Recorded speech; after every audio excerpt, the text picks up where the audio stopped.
დავიწყო და რომ არ ავამუშაო, არ უხელმძღვანელო. მაგრამ სხვა ბიზნესი არასდროს არ გამიკეთებია. მთელი ჩემი ცხოვრება ავტომობილის ზეთი, საბურავი და მასთან დაახლოებული ისინი ბრენდები რა, ვთქვათ, ავტომობილთან დაახლოებული რაღაც აქსესუარები და ასე შემდეგ. სხვა ბიზნესი არასდროს არ გამიკეთებია, ავტომობილების გარდა არც ვაპირებ და კონკურენტი მათემოტორს რო არ აყავს, შენც ისი და მთელმა საქართველოს, მაგრამ მაინც ჩასაფრებულები არიან ჩვენ გვესმის. მაგრამ მგონია რომ ჩასაფრება არ ვარგა.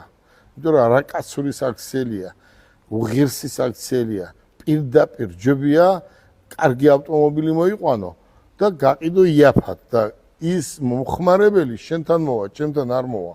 ჩემთან რატომ მოდის? იმიტომ მოდის რომ ჩვენგან ავტომობილი ვინც იყიდა, ჩვენ თან გადავყვებით.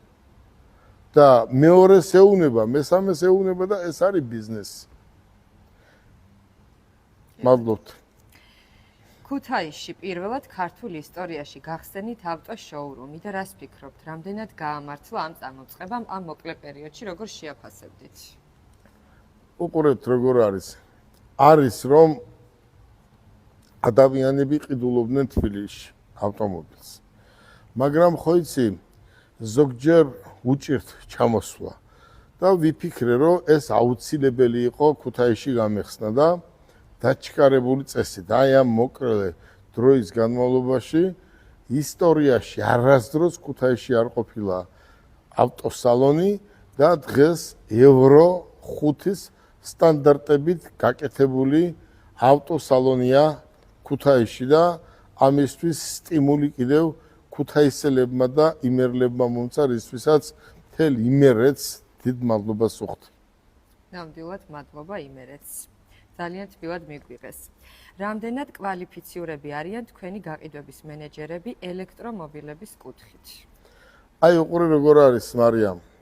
ეს ელექტრომობილი მარტივი არ არის. აი თქვათ, იყიდე და კარგად იყავი, რაც გინდა ისქენი, ესე არ არის.